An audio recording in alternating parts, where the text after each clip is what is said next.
Cerebral fallacy എന്ന രോഗാവസ്ഥയും അതിൻ്റെ ശാരീരിക വെല്ലുവിളികളും നേരിടുന്ന കുട്ടികളെയും മുതിർന്നവരെയും നമ്മൾ സമൂഹത്തിൽ ധാരാളമായി കാണാറുണ്ടല്ലോ. സെറിബ്രൽ പാലസിയിൽ ശാരീരിക വെല്ലുവിളികൾ നേരിടുന്ന കുട്ടികളിൽ പ്രധാനപ്പെട്ട ഒരു അവസ്ഥയാണ് സ്പാസ്റ്റിക് ഡൈപ്ലീജിയ എന്ന് പറയുന്നത്. സ്പാസ്റ്റിക് ഡൈപ്ലീജിയയിൽ കാലുകൾക്ക് അനാവശ്യമായിട്ടുള്ള ബലംപിടുത്തം, ടൈറ്റ്നസ്, സ്പാസ്റ്റിസിറ്റി ഉണ്ടാവുകയും ആവശ്യമുള്ള പേശികൾക്ക് ശക്തിക്കുറവും അനുഭവപ്പെടുകയും ചെയ്യും.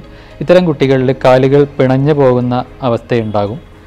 അവർക്ക് കുട്ടികൾ സാധാരണ ചെറുപ്പത്തിൽ സ്വമേധയാ ചെയ്യുന്ന മൈൽ സ്റ്റോൺസ് എന്ന് പറയുന്ന കമിഴ്ന്ന് കിടക്കൽ, എഴുന്നേറ്റിരിക്കുക, സ്വന്തമായിട്ട് മുട്ടുകുത്തി നടക്കുക, മുട്ടിൽ നിന്ന് എഴുന്നേറ്റ് നിൽക്കുക, സ്വയം നടക്കുക, ഇത്തരം കാര്യങ്ങളിലൊക്കെ വളരെയധികം ലേറ്റ് ആവുകയും അതല്ലെങ്കിൽ അത് ജീവിതത്തിൽ ചെയ്യാൻ തന്നെ ബുദ്ധിമുട്ടുള്ള അവസ്ഥയിലേക്ക് പോവുകയും ചെയ്യും. സെറിബ്രൽ പാലസിയെക്കുറിച്ച് ഇപ്പോൾ നിങ്ങളുമായി ഒരു വീഡിയോ പങ്കുവെക്കാനുള്ള കാരണം എനിക്ക് വന്ന ഒരു വാട്സപ്പ് മെസ്സേജാണ്. അത് എൻ്റെ ഒരു അറബി പേഷ്യൻ്റ് അൽഷിഫ ഹോസ്പിറ്റൽ ഫിസിയോതെറാപ്പിസ്റ്റായിട്ട് 25 വർഷം പൂർത്തീകരിച്ചു എന്ന് പറഞ്ഞപ്പോൾ അവരെനിക്ക് അയച്ച ഒരു മെസ്സേജാണ്. ആ മെസ്സേജിൽ അവർ പങ്കുവെച്ചത് 25 വർഷമായിട്ട് അവരും ഒന്ന് സ്വയം നടക്കാൻ വേണ്ടിയിട്ട് സ്വന്തം കാര്യങ്ങൾ ചെയ്യാനുള്ള ആഗ്രഹം വഹിച്ചുകൊണ്ട് പല രാജ്യങ്ങളിലുമായിട്ട് ഫിസിയോതെറാപ്പി ചികിത്സയ്ക്ക് വിധേയമായിക്കൊണ്ടിരിക്കുകയായിരുന്നു. അവസാനം കഴിഞ്ഞ വർഷം ഇവിടെ വന്നപ്പോഴാണ് അവർക്ക് സ്വന്തമായിട്ടുള്ള നടക്കാനും മറ്റു കാര്യങ്ങളും യാത്ര ചെയ്യാനും എല്ലാമുള്ള ആഗ്രഹങ്ങൾ പൂർത്തീകരിക്കുന്നതിന് വേണ്ടി സ്വയം പര്യാപ്തയാവാൻ സാധിച്ചത് എന്ന സന്തോഷം പങ്കുവെച്ചുകൊണ്ടാണ് അവരെനിക്ക് ആ മെസ്സേജ് അയച്ചത്.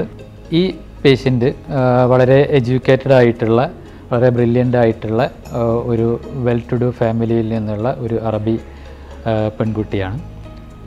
അവർ ഇവിടെ വരുമ്പോൾ സ്പാസ്റ്റിക് ഡൈപ്ലീജിയ പേഷ്യൻ്റാണ്. അവർ വീൽ ചെയർ ബൗണ്ടഡ് ആയിരുന്നു. അവരുടെ മൂവ്മെൻറ്റ്സൊക്കെ വീൽ ചെയറിലായിരുന്നു.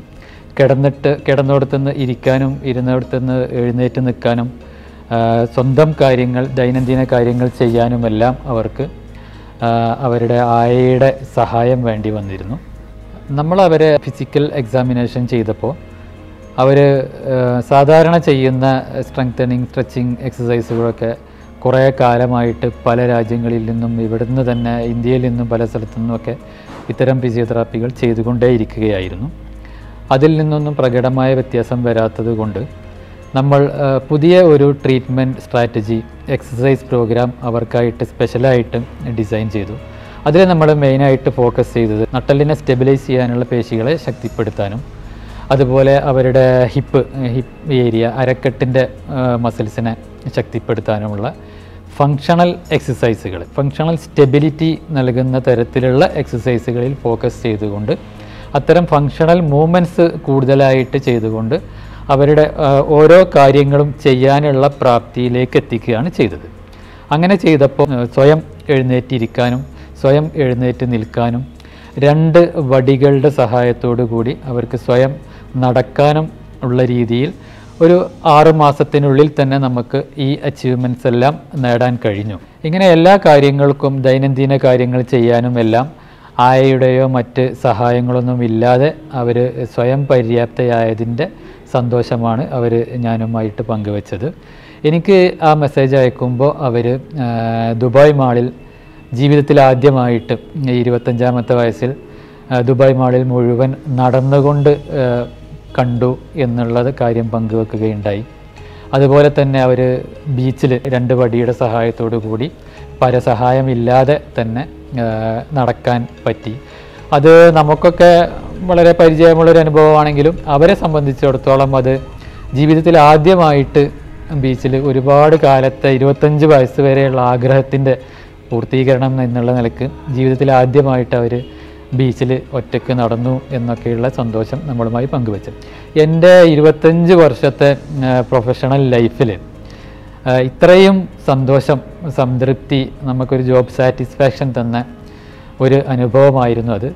അതാണ് നിങ്ങളുമായി പങ്കുവെക്കാനുള്ള കാരണം. അതുപോലെ തന്നെ ഇത്തരം സെറിബ്രൽ പാലസി പേഷ്യൻസിൻ്റെ ട്രീറ്റ്മെൻറ്റിൽ, അത് കുട്ടികളായാലും ഇവരെ പോലെ കുറച്ച് മുതിർന്നവരായാലും, ചികിത്സിക്കുമ്പോൾ ഈ പേഷ്യൻറ്റിൻ്റെ ഭാഗത്തു നിന്നുള്ള സഹകരണം, അത്തരം പേഷ്യൻസിൻ്റെ പാരൻസിനും കൂടി അറിയാൻ വേണ്ടിയിട്ടാണ് ഞാൻ പറയുന്നത്. പേഷ്യൻസിൻ്റെ ഭാഗത്തു നിന്നുള്ള സഹകരണം, അവരുടെ ഒരു മോട്ടീവ്, അവർക്ക് പിന്നെ നമ്മൾ പറയുന്നത് ചെയ്യാനുള്ള താല്പര്യം, അത് മനസ്സിലാവാനുള്ള ഒരു ഭൗതിക ശേഷി, ഇത്തരം കാര്യങ്ങളൊക്കെ വളരെ ഇമ്പോർട്ടൻ്റ് ആണ്. ഇവർക്ക് ആ കമ്മ്യൂണിക്കേഷനൊക്കെ വളരെ ഈസി ആയതുകൊണ്ടും അവർക്ക് വളരെയധികം ആഗ്രഹം നടക്കാൻ വേണ്ടിയിട്ടുള്ളത് കൊണ്ടും നമ്മൾ പറയുന്ന എല്ലാ എക്സസൈസും വളരെ ബുദ്ധിമുട്ടേറിയ എക്സസൈസുകളെല്ലാം തന്നെ വളരെ കഷ്ടപ്പെട്ട് അവർ ചെയ്തത് കൊണ്ടുമാണ് ഇത്രയും പെട്ടെന്ന് നമുക്ക് ഈ വ്യത്യാസം ഉണ്ടാക്കാൻ പറ്റിയത്. ഇത്തരം സെറിബ്രൽ പാൽസി കുട്ടികൾക്ക് അവർ നമ്മൾ പറയുന്ന എക്സസൈസൊക്കെ വളരെ കോപ്പറേറ്റീവായിട്ട് നന്നായിട്ട് ചെയ്ത് കഴിഞ്ഞാൽ ഇതുപോലെ നല്ല റിസൾട്ട് ഉണ്ടാക്കാൻ വേണ്ടിയിട്ട് നമുക്ക് സാധിക്കും. സെറിബ്രൽ പാൽസിയിൽ ഏതവസ്ഥയിലുള്ള കുട്ടികൾക്കും അവർ ഫിസിയോതെറാപ്പിയുമായി, അതായത് നമ്മൾ ചെയ്യിപ്പിക്കുന്ന എക്സസൈസുമായിട്ട് നന്നായിട്ട് സഹകരിക്കുന്ന, നമ്മൾ പറയുന്ന കാര്യങ്ങൾ കറക്റ്റായിട്ട് ഫോളോ ചെയ്യുന്ന, എക്സസൈസിന് വേണ്ടിയിട്ട് എഫേർട്ട് എടുക്കുന്ന കുട്ടികളാണെങ്കിൽ അവർക്ക് അവരുടെ ഇപ്പോഴത്തെ സ്റ്റാറ്റസിൽ നിന്ന്, ഫിസിക്കൽ സ്റ്റാറ്റസിൽ നിന്ന് വളരെയധികം വ്യത്യാസം വരുത്താൻ സാധിക്കും. അതായത് നടക്കാൻ പറ്റാത്ത കുട്ടികളെ സപ്പോർട്ടീവായിട്ട് നടത്താൻ സാധിക്കും. അവർക്ക് ദൈനംദിന കാര്യങ്ങൾ സ്വയം ചെയ്യാനുള്ള പ്രാപ്തി ഉണ്ടാക്കി കൊടുക്കാനുള്ള എല്ലാ കാര്യങ്ങളും അവരെ കൊണ്ട് ചെയ്യിപ്പിക്കാൻ സാധിക്കും. അവരുടെ സഹകരണം ഇതിൽ വളരെ പ്രധാനപ്പെട്ട ഒരു ഘടകമാണ്. ഇത്തരം കുട്ടികൾക്ക് വേണ്ടിയിട്ടുള്ള ഒരു മോട്ടിവേഷനും കൂടിയാണ് ഈ കുട്ടിയുടെ സ്റ്റോറി എന്നുള്ള നിലക്കാണ് നിങ്ങളുമായിട്ട് ഈ വീഡിയോ സന്തോഷത്തോടു കൂടി നമ്മൾ പങ്കുവെക്കുന്നത്.